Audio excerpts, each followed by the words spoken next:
경매는 해보고 싶은데 배우는 게 쉽지 않을 것 같고 또 시간도 별로 없다 보니 생각은 있지만 실행하는 것이 어렵게 느껴지지 않았나요?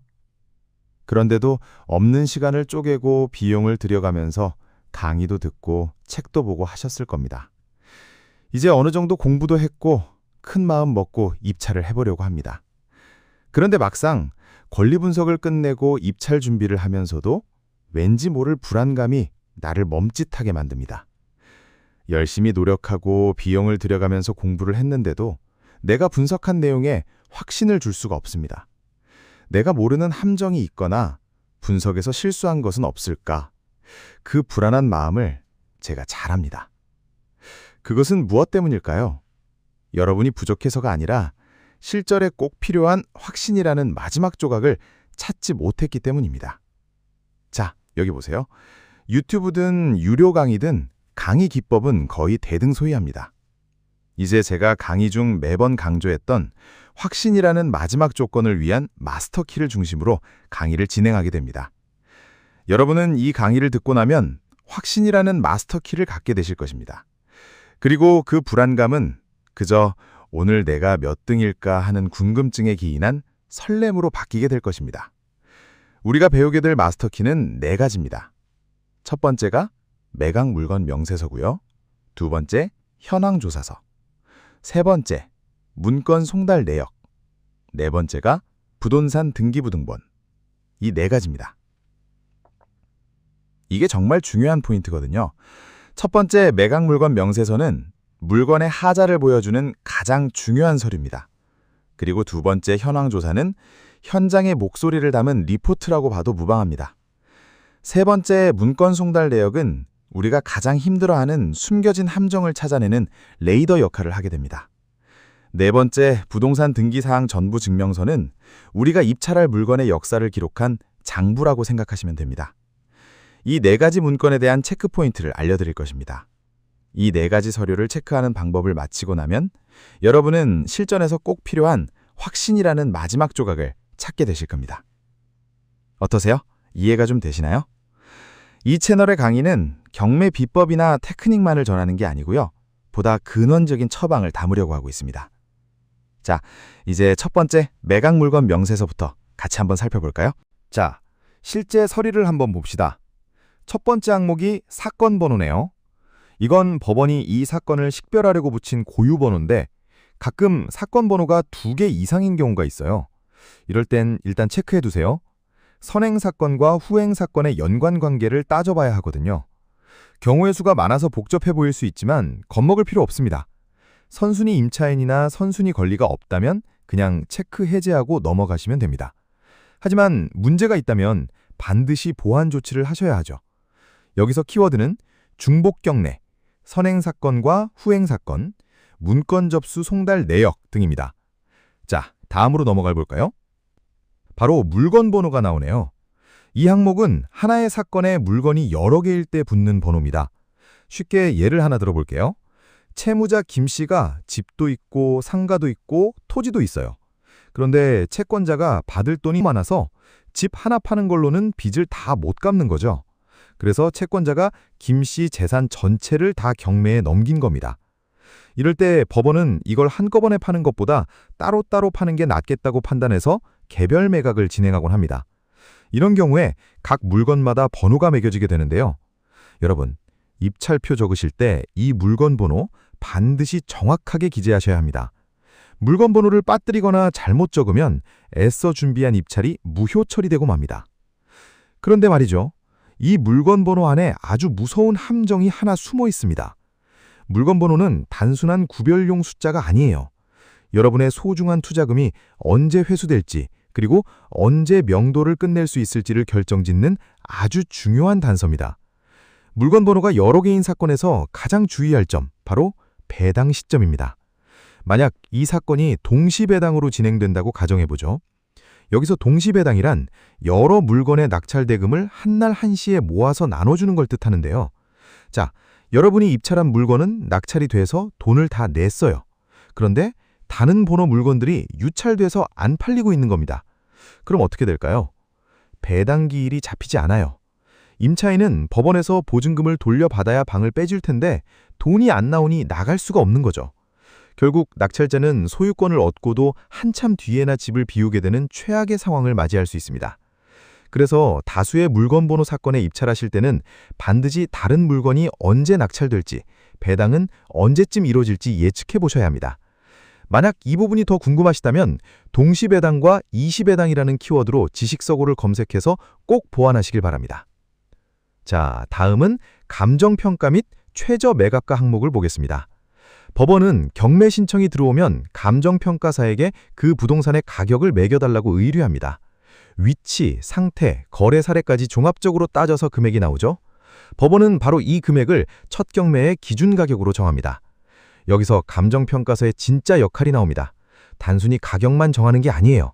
대체 이 경매에서 무엇을 파는가, 즉 매각 대상을 확정짓는 아주 중요한 기준이 됩니다. 자, 집중해보세요. 만약 빌라나 아파트 같은 집합 건물인데 대지권 미등기라거나 대지권 없음이라고 적혀 있다면 무조건 체크하십시오. 또 하나, 창고나 옥탑 같은 제시외 건물이 있는 사건이라면 역시 체크하십시오. 이런 체크 표시가 나왔다면 이제 감정평가서를 열어보셔야 합니다. 대지권 가격이 감정가에 포함되어 있는지, 제시외 건물이 평가에 들어갔는지 꼭 확인하세요. 예를 들어볼까요? 대지권 등기가 안 되어 있더라도 감정평가서에 그 대지 가격이 포함되어 있다면 큰 문제 없습니다. 낙찰자가 나중에 적법하게 대지권을 가져올 수 있거든요. 매각 대상에 포함된 것으로 봅니다.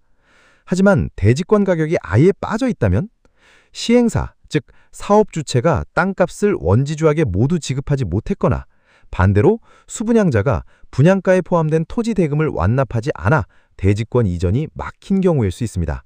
입찰에 극도로 주의하셔야 해요. 제시외 물건도 마찬가지입니다. 등기부에 없는 발코니나 옥탑방이라도 감정평가 금액에 포함되어 있다면 낙찰자가 소유권을 얻습니다. 하지만 감정평가서에 매각 제외라고 딱 박혀 있다면 그건 낙찰 후에도 전 주인의 소유로 남아서 나중에 법정지상권이나 유치권 분쟁의 씨앗이 될 수 있습니다. 기억하세요. 키워드는 대지권 미등기, 대지권 없음, 분양대금 미납, 제시외 물건입니다. 꼭 찾아보고 공부하십시오. 다음은 매각 물건 명세서뿐만 아니라 경매 전체를 통틀어 가장 중요하다고 할 수 있는 항목입니다. 바로 최선순위 설정일자입니다. 이 날짜의 법적 의미가 무엇이냐? 바로 이 날짜가 해당 물건의 말소 기준 권리도 확정된 날이라는 뜻입니다. 여러분, 낙찰받고 돈 다 내고 등기할 때 기존에 있던 지저분한 권리들이 싹 지워지는지 아니면 내가 다 떠안아야 하는지 판단하는 절대적인 기준점이 바로 이 날짜입니다. 이 날짜 뒤에 생긴 근저당, 압류, 가압류 이런 건 싹 다 소멸됩니다. 깔끔해지죠. 반면에 이 날짜보다 먼저 생겨난 대항력 있는 임차권이나 지상권 같은 건 낙찰자가 고스란히 껴안아야 합니다. 자, 그럼 이 최선순위 설정 일자는 몇 개일까요? 네, 당연히 하나여야겠죠. 그런데 매각 물건 명세서를 보다 보면 이 날짜가 2개인 경우를 마주하게 될 겁니다. 이때는 일단 체크하세요. 권리가 하나가 맞는 건데 토지와 건물은 별개의 부동산이기 때문에 생기는 일입니다. 토지의 말소기일과 건물의 말소기일이 따로 있는 거죠. 보통은 이 두 날짜가 같아요. 그런데 가끔 다른 경우가 툭 튀어나옵니다. 이럴 땐 무조건 체크하시고 확인하셔야 합니다. 이 물건에 선순위 임차인이 있는가, 최우선 변제받는 소액 임차인이 있는가, 토지 별도 등기가 있는가, 이런 함정들이 숨어 있는지 꼼꼼히 살피셔야 합니다. 만약 해당된다면 확실하게 보완책을 세우고 입찰하셔야 합니다. 단, 토지 별도 등기가 단순한 구분지상권이고 임차인도 없다면 그때는 안심하고 체크 해제하셔도 됩니다. 최선순위 설정 일자가 2개인 물건은 그만큼 신중하게 다뤄야 합니다. 여러분을 지켜줄 키워드는 바로 토지 별도 등기입니다. 꼭 기억하십시오. 자, 여기 보세요. 다음으로 살펴볼 항목은 배당 요구 종기입니다. 배당 요구 종기란 쉽게 말해 낙찰 대금이라는 배당 바구니에 참여할 수 있는 마감 시한을 얘기하는데요. 이 날짜는 아주 무서운 기준입니다. 아무리 먼저 돈을 받을 수 있는 우선 변제권이나 최우선 변제권이 있는 임차인이라도 심지어 국가가 걷어가는 세금이라 할지라도 이 날짜까지 법원에 내 돈 주세요 하고 배당 요구를 하지 않으면 법원은 단 한 푼도 배당해주지 않습니다. 만약 대항력을 갖춘 아주 강력한 선순위 임차인이라 할지라도 배당 요구를 안 하거나 종기일 이후에 늦게 했다면 배당에서 아예 배제가 됩니다. 그럼 어떻게 될까요? 그 임차인의 보증금 전액을 낙찰자인 여러분이 고스란히 떠안아야 합니다. 한 번 더 강조합니다. 임차인이 있는 물건이라면 배당 요구 종기 이전에 정상적으로 배당을 신청했는지 이거 꼭 확인하셔야 합니다. 자, 다음 항목은 점유자와 점유 권원, 점유 기간 등 임차인의 현황에 관련된 부분입니다. 이 항목은 방금 말씀드린 대항력과 아주 밀접하게 연관되어 있죠. 그래서 여기서 잠깐 대항력의 진짜 의미를 짚어드리고 가겠습니다. 일반적으로 대항력이라는 말, 대한민국 사람이라면 뉴스나 기사에서 다들 한 번쯤은 들어보셨을 겁니다. 집주인이 보증금을 돌려주기 전까지는 나 방 못 빼 하고 버틸 수 있는 힘이죠. 이 힘은 언제 생길까요? 임대차 계약을 하고 그 집에 이사를 들어가서 입주를 하고 동사무소 가서 전입신고를 딱 마친 상태, 그때 비로소 대항력이 생겼다고 말합니다. 그런데 말입니다. 일반적인 동네 부동산 중개 계약하고 법원이 진행하는 경매 계약은 아주 큰 차이가 하나 있습니다. 경매에서의 대항력은요, 임차인이 이사 오고 잔입신고하던 그 당시 건물 등기부에 그 어떤 저당권이나 가압류 같은 최선순위 설정 일자가 없어야 한다는 조건이 붙습니다. 다시 말해, 임차인이 짐 들고 들어간 그 깨끗한 시점 기준으로 등기부가 말끔해야만 진짜 대항력으로 인정받는 겁니다. 다음은 우선 변제권입니다. 이건 집이 경매나 공매로 넘어갔을 때 내 보증금을 나중에 들어온 다른 권리자들보다 먼저 챙겨갈 수 있는 권리를 말합니다. 어떻게 만드냐고요? 방금 말씀드린 대항력 요건을 갖추고 거기에 동사무소나 법원에서 확정일자 도장을 하나 더 쾅 받으면 됩니다. 즉, 대항력 더하기 확정일자. 이게 있어야 경매 배당 순위표에서 VIP 대접을 받고 돈을 먼저 배당받을 수 있는 겁니다. 자, 이제부터 진짜 실전입니다. 지금부터 체크해야 할 5가지 중요 사항을 알려드릴 텐데요. 물론 임차인이 아예 없는 빈집이라면 이 부분은 안 보셔도 됩니다. 첫 번째, 임차인이 있는가 없는가 유무를 봅니다. 두 번째, 이 임차인이 어떤 임차인인가 파악합니다. 전입일자와 확정일자를 확인하세요. 두 날짜 중에 늦은 날짜를 찾고 그 날짜의 다음 날 0시를 계산합니다. 만약 늦은 날짜가 2000년 1월 1일이라면 대항력은 1월 2일 0시부터 생기는 거죠. 이제 이 날짜를 건물의 최선순위 설정 일자와 비교해 보는 겁니다. 전입일자가 더 빨라서 대항력이 있다. 그럼 체크하십시오. 반대로 전입일자가 더 느리다. 그럼 체크 해제하셔도 됩니다. 세 번째, 임대차 기간이 얼마나 남았는지, 보증금은 얼마인지 살펴봅니다. 네 번째, 여기가 아까 제가 강조했던 배당 요구일자 확인입니다. 배당 요구일자 안에 임차인이 배당 요구를 했는지 살펴보세요. 제가 현정에 있다 보면 참 가슴 아픈 경우를 봅니다. 선순위 세입자분이 경매 절차를 잘 몰라서 배당 요구 종기일이 지나서야 부랴부랴 신청서를 내는 경우가 있어요. 배당 요구 종기일 이내에 배당 요구 신청을 하지 않으면 배당에서 배제됩니다. 결국은 경락자가 인수를 하게 되는 거죠. 다시 한번 강조할게요. 매각 물건 명세서의 배당 종기와 임차인의 배당 요구 일자를 꼭 확인하셔야 합니다. 이런 사항을 놓쳐서 실수로 보증금을 잃어버리는 분들을 보면 정말 마음이 무겁습니다. 그러니 여러분은 꼭 확인을 해보시고 선순위 임차인이 정상적으로 배당 요구를 해서 보증금을 다 받아갈 수 있다면 안심하고 체크 해제하시면 됩니다. 만약 늦게 신청했다면 인수할 금액까지 감안해서 입찰가를 아주 보수적으로 쓰셔야 합니다. 마지막 5번째, 이게 함정 중에 함정입니다. 임차인으로서의 대항력도 있으면서 동시에 등기부상의 선순위 전세권자 지위까지 둘 다 가지고 있는 임차인이 있습니다. 이 경우는 무조건 체크하십시오. 이분이 전세권자로 배당을 요구했는지, 임차인으로서 배당을 요구했는지 파악해야 합니다. 만약 전세권자 지위로 배당을 신청했다면 설령 낙찰 대금이 적어서 돈을 다 못 받더라도 전세권은 등기에서 깨끗이 지워집니다. 하지만 그 못 받은 부족한 금액을 대항력 있는 임차인의 자격으로 낙찰자인 여러분에게 청구할 수 있습니다. 임차인이면서 전세권자, 경우의 수가 몇 가지로 복잡하게 나뉩니다. 그러니까 절대 섣불리 들어가지 마시고 세심하게 분석하셔야 합니다. 만약 이 부분이 막히신다면 우리 지식서고에서 전세권, 선순위 임차인이면서 선순위 전세권, 임차인이면서 전세권자라는 키워드로 꼭 보완하시고 실전에 임하시길 바랍니다. 자, 여러분, 매각 물건 명세서를 처음부터 끝까지 완벽하게 해독한다는 거 사실 경매 전반에 걸친 깊은 지식이 필요한 일입니다. 이론 공부를 아무리 많이 했어도 막상 실제 명세서를 손에 들고 하나씩 체크해 나가는 건 처음 시작하는 분들에겐 참 어렵고 막막한 일이죠. 그래서 저는 여러분이 이 강의를 들으실 때 단순히 글자를 읽는 게 아니라 체크해내는 구조를 배운다는 생각으로 들으셨으면 합니다. 자, 여기서 질문 하나 드려볼까요? 경매 물건 중에 채무자가 직접 사는 집과 임차인이 사는 집, 둘 중에 어떤 게 더 좋은 물건일까요? 결론부터 말씀드릴게요. 임차인이 사는 물건이 훨씬 좋습니다. 왜냐고요? 임차인은 조건에 따라 조금씩 다르지만 대개 법원에서 배당금을 받아나가기 때문입니다. 배당을 받으려면 낙찰자인 여러분한테 집 잘 비워졌다는 명도 확인서를 받아야 하거든요. 즉, 선순위 임차인이 보증금을 전액 수령하는 구조라면 명도는 대부분 수월하게 끝납니다. 반대로 채무자 본인이 사는 경우는 어떨까요? 100건 중에 90건 이상은 이사비 문제가 터진다고 보셔야 합니다. 협의가 안 되면 결국 강제 집행으로 가게 되고요. 시간과 비용이 모두 늘어나게 됩니다.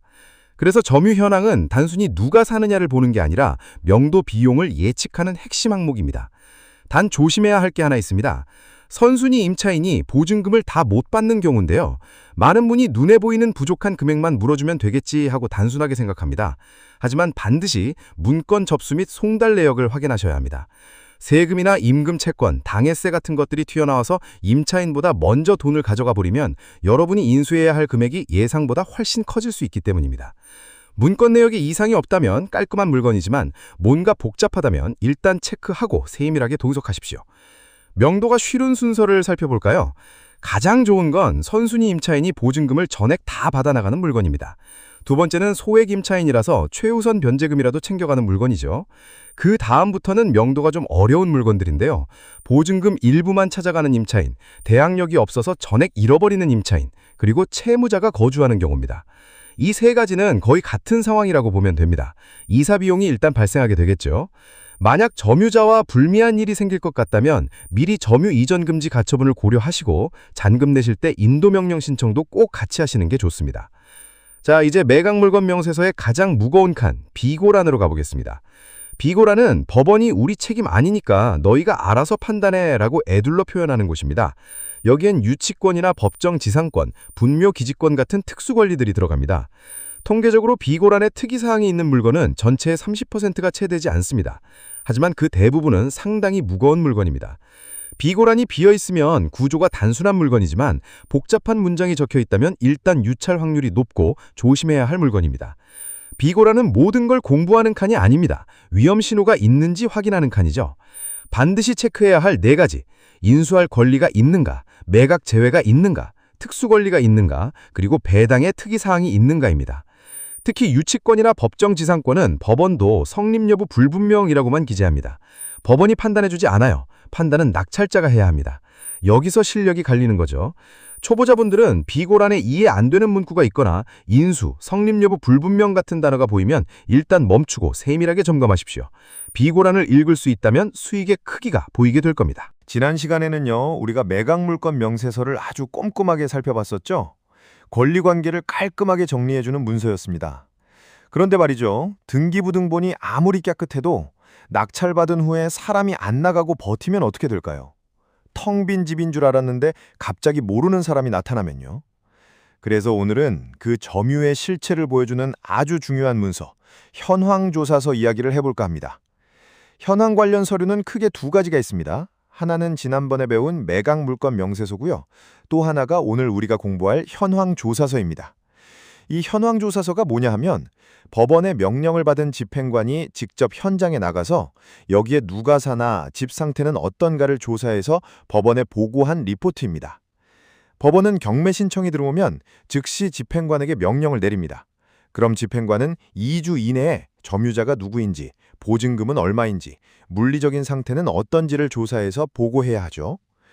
여기서 여러분이 꼭 짚고 넘어가야 할 게 하나 있습니다.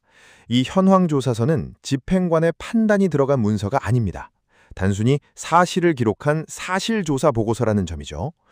이게 무슨 뜻이냐? 이 서류 하나만 가지고 법원에 경매 잘못됐어요 하고 직접 따질 수는 없다는 겁니다. 하지만 나중에 매각 허가에 대한 이의를 제기하거나 항고를 할 때 아주 강력한 근거 자료가 됩니다.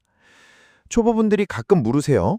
이 서류 보려면 법원까지 가야 하나요? 아닙니다. 요즘 세상이 얼마나 좋아졌습니까? 법원 경매 사이트나 여러분이 보시는 사설 경매 사이트 화면을 보세요. 상단이나 오른쪽에 현황조사서라는 버튼이 딱 보일 겁니다. 그거 클릭 한 번이면 집에서도 편하게 보실 수 있어요. 자, 이제부터가 진짜 실전입니다. 현황조사서에서 여러분이 눈을 크게 뜨고 봐야 할 항목이 딱 두 가지 있습니다. 바로 조사 일시와 점유 관계입니다. 여러분, 조사 일시는 단순한 날짜가 아니에요. 이건 그날 그 시간에 누가 있었나를 증명하는 결정적 기준 시점이 됩니다. 예를 하나 들어볼까요?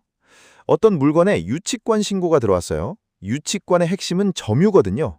그런데 현황조사서를 보니까 집행관이 조사한 그날에 점유자 없음 혹은 폐문부재라고 적혀 있단 말이죠. 그럼 어떻게 될까요? 당신들 그날 점유 안 하고 있었잖아 하고 유치권 무효를 주장할 아주 강력한 무기가 생기는 겁니다. 이 한 줄이 여러분의 수익을 결정짓는 겁니다. 하나 더 볼까요? 조사 당시에는 분명히 채무자가 살고 있다고 되어 있었는데 경매 진행 중에 갑자기 임차인이 나타났어요. 이건 뭘 뜻합니까? 경매가 시작된다는 결정이 난 이후에 몰래 들어온 사람이란 뜻이죠. 대항력이 전혀 없습니다. 결국 강제집행 대상일 뿐이죠. 또 하나, 현황조사서에 자주 보이는 표현이 있죠. 바로 폐문부재입니다. 초인종을 눌러도 답이 없고 문은 굳게 잠겨 있을 때 집행관이 쓰는 표현이죠. 이럴 땐 집행관도 서류상으로만 확인하고 기록하기 때문에 우리 제자 여러분은 반드시 현장을 다시 방문해서 확인하는 정성을 들이셔야 합니다. 여러분, 현황조사서는 답안지가 아닙니다. 우리를 돕는 힌트지라고 생각하세요. 읽고 끝내는 게 아니라 읽으면서 의심하고 등기부등본과 대조해봐야 합니다. 이 서류를 가볍게 여기지 마세요. 여러분이 이 두 서류를 완벽히 이해하고 체크할 수 있다면 권리분석에서 실수할까봐 가슴 졸이는 일은 이제 사라지게 될 겁니다. 자, 확신이 좀 생기시나요? 다음 단계로 넘어가 봅시다. 지난 시간에 우리가 현황조사 보고서를 통해 권리관계와 점유의 실치를 살펴봤죠? 오늘은 그 기세를 몰아서 등기부등본에서도 확인할 수 없는 숨겨진 1%의 진실을 찾는 기법을 배워볼까 합니다. 바로 문건 접수 및 송달 내역서입니다. 보통 경매 초보분들은 등기부가 깨끗하면 이 물건은 안전하구나 하고 덥석 입찰을 하곤 합니다. 하지만 그건 권리의 겉모습일 뿐이에요. 등기부는 과거의 기록이지만 문건 접수 내역은 지금 이 순간 진행 중인 사건의 현재 진행형 실체를 보여줍니다. 경매사고는요, 우리가 모르는 곳이 아니라 나 이거 잘 알아 라고 착각하는 지점에서 터집니다. 오늘 이 시간을 통해 여러분의 낙찰 대금이 허공으로 날아가는 일을 막아줄 튼튼한 안전망을 함께 구축해 보겠습니다. 자, 문건 접수 내역을 보세요. 이건 외부 기관이나 이해관계인이 법원에 제출한 모든 서류의 기록입니다. 단순한 행정이 아니라 위험 신호를 감지하는 장치라고 보시면 돼요. 만약 여기에 세무서나 지자체의 교부 청구서가 보인다면 이 물건에 당해세가 존재한다는 의미입니다. 예전에는 이 당해세가 영순이처럼 임차인보다 먼저 배당을 받아갔어요. 그래서 선순위 임차인이 배당금을 받지 못하고 낙찰자가 추가 인수하는 사고가 빈번했죠. 하지만 2023년 4월 1일 이후로 법이 바뀌었습니다.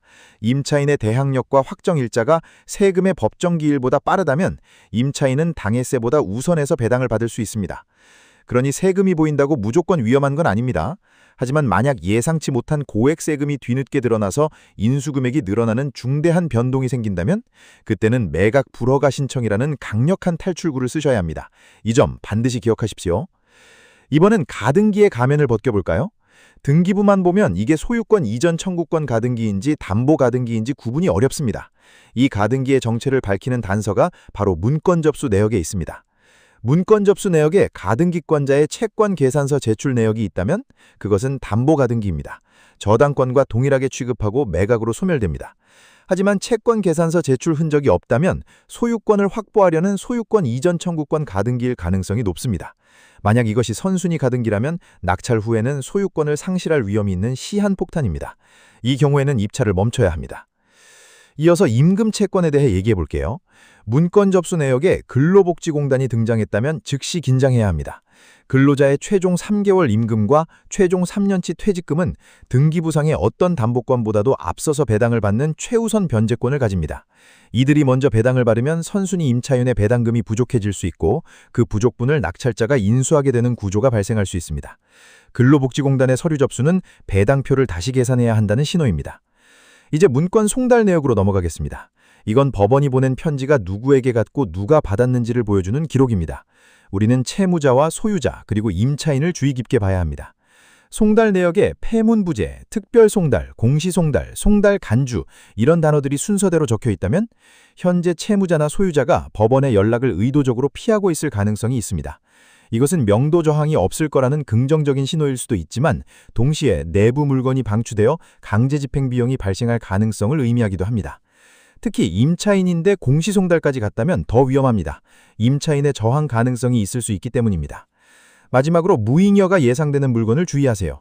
채권자가 배당받을 금액이 없어서 경매가 기각될 수 있습니다. 철저히 분석한 물건이 한순간에 사라질 수 있다는 점을 유의하십시오. 오늘 우리는 문건 접수와 송달 내역을 살펴봤습니다. 세금의 법정 기일을 확인하고 가등기의 가면을 벗기고 임금 채권의 우선순위를 계산하고 송달 내역으로 명도 시나리오를 설계하십시오. 이제 드디어 네 번째 마스터키를 꺼낼 차례네요. 바로 부동산 등기부 등본입니다. 강의 중에는 편하게 등기부라고 부를게요. 여러분, 이 등기부는요, 단순히 지금 주인이 누구냐만 보는 종이가 아닙니다. 이 부동산이 태어나서 지금까지 겪어온 온갖 풍파가 기록된 이력서이고요. 여러분이 낙찰받은 뒤에 어떤 권리를 책임져야 하는지 알려주는 국가의 공식 기록입니다. 등기부는 국가가 관리하는 공적 장부이고 크게 세 부분으로 구성됩니다. 표제부, 갑구, 을구. 이 세 부분의 구조를 이해하면 등기부는 절대 어렵지 않습니다. 자, 이제 표제부를 보겠습니다. 표제부는 부동산의 외관과 물리적인 현황을 보여줍니다. 이 부동산이 어디에 있고 어떤 용도이고 크기가 얼마인지, 구조와 층수는 무엇인지가 기록됩니다. 여기서 소재지 및 건물 번호는 정확한 주소입니다. 몇 동, 몇 호까지 명확하게 확인해야 합니다. 여기서 잠깐 볼게요. 가끔 등기부와 건축물 대장의 주소나 면적이 불일치할 때가 있는데요. 이때 물리적 현황이나 주소, 면적 등의 기준은 건축물 대장이라는 점을 꼭 기억하십시오. 예를 들어서요. 등기부에는 101호로 돼 있고 건축물 대장에는 102호로 돼 있습니다. 이 상태에서 등기부 기준으로 전입신고를 하고 확정일자를 받으면 대항력을 인정받지 못할 수도 있습니다. 이 경우의 기준은 건축물 대장입니다. 주소가 서로 틀리다면 건축물 대장의 주소로 반드시 정정해야 합니다. 표제부에 건물의 용도가 주택인지 상가인지 꼭 확인하십시오. 겉으로는 빌라처럼 보이는데 등기상 근린생활시설인 경우가 있습니다. 이 경우에는 일단 전세자금 대출이 불가능할 수 있고요. 이행강제금이라는 폭탄을 맞을 수도 있습니다.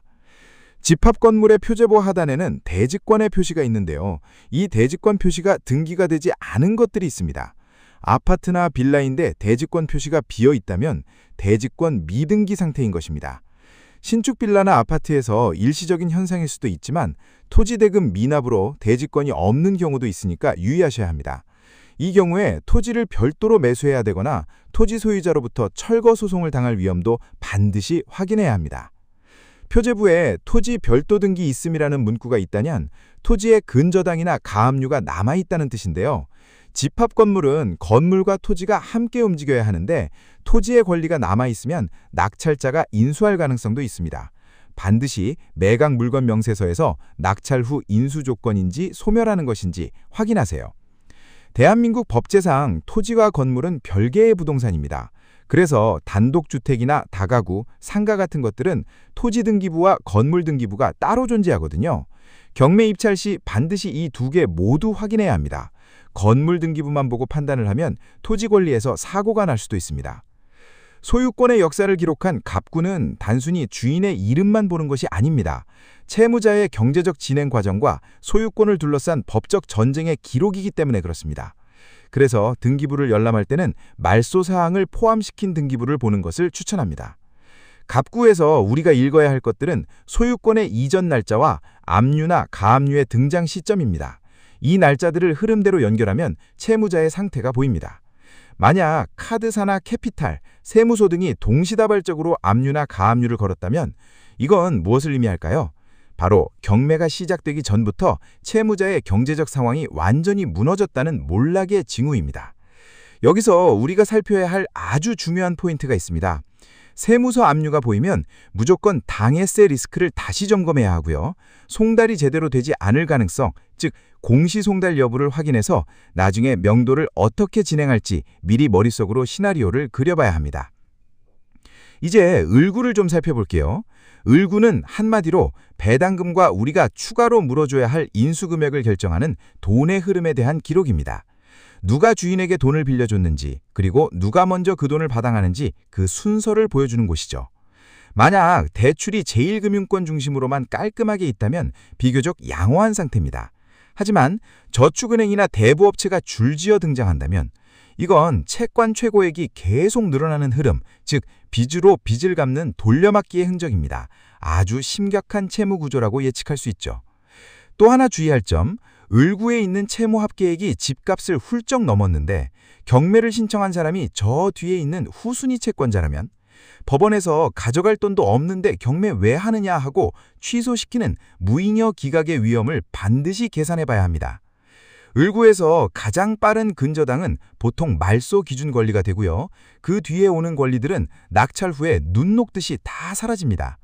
그런데 여기서 우리 제자분들이 꼭 조심해야 할 권리가 하나 더 있습니다.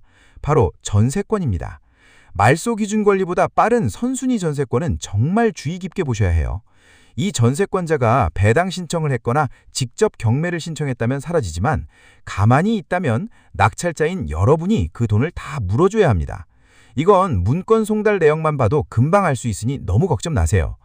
그리고 전세권자가 세입자 지위에서 대항력은 있는데 우선 변제권은 후순위인 아주 독특한 경우도 있는데요.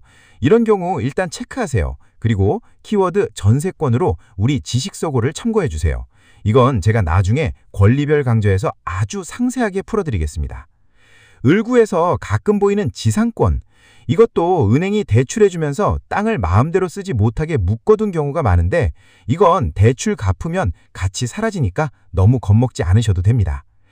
자, 여러분, 지금까지 저와 함께 네 번째 마스터키, 등기부 등본을 살펴봤습니다. 우리가 등기부를 꼼꼼히 파헤치는 이유는 단순히 정보를 얻기 위해서가 아닙니다. 실무적으로 딱 세 가지를 확정짓기 위해서죠. 첫 번째, 내가 낙찰받은 후에 정말 깨끗한 집을 가질 수 있는가? 말소 기준 권리를 찾아서 내 뒤로 지저분한 권리들이 싹 사라지는지 확인하는 과정입니다. 두 번째, 명도가 쉬울까 어려울까? 갑구와 을구에 얽힌 채권자들의 면면을 보면 채무자가 나중에 순순히 집을 비워줄지 아니면 거세게 저항할지 그 난이도가 보입니다. 세 번째, 사고 예방입니다. 진짜 주인이 맞는지, 면적은 일치하는지 확인해서 사기 사건을 미연에 방지하는 것이죠. 여러분, 이제 긴 여정이 끝났습니다. 매각 물건 명세서에서 권리의 뼈대를 잡았고 현황조사서에서 점유의 실체를 읽어냈습니다. 문건 접수 송달 내역에서는 숨어있는 1%의 함정을 찾아냈고 마지막 등기부에서 돈의 흐름을 해석하는 법까지 배우셨습니다. 이 네 가지 마스터키는 여러분에게 막연한 운이 아니라 구조적인 확신을 선물할 것입니다. 경매는 운이 아닙니다. 아는 만큼 보이고 보이는 만큼 안전해집니다. 이제 여러분은 서류를 두려워하는 초보가 아니라 서류를 해석하고 전략을 짜는 진짜 투자자가 되셨습니다. 권리 분석은 단순한 기술이 아니라 훈련된 사고의 결과입니다. 제가 드린 4개의 마스터키와 함께 여러분의 투자가 성공으로 이어지길 진심으로 응원하겠습니다. 고생 많으셨습니다.